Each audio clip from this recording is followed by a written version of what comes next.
तुम्हारी सोचती आंखों पे, इन पलकों की लर्ज़श पर, तुम्हारे अधखुले होठों की बेआवाज़ जुम्बश पर, तुम्हारी कपकपाती उंगलियों की बेजुबानी पर, तुम्हारी उलझी जुल्फों और शिकन आलूद चादर पर,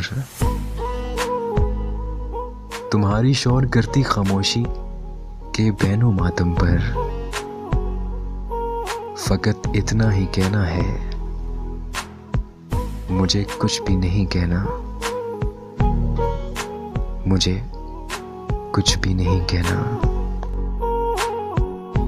मज़ीद वॉइस पोट्री सुनने के लिए मेरा चैनल ज़रूर सब्सक्राइब करें। चैनल नेम आरजे बशर राजपूत। शुक्रिया।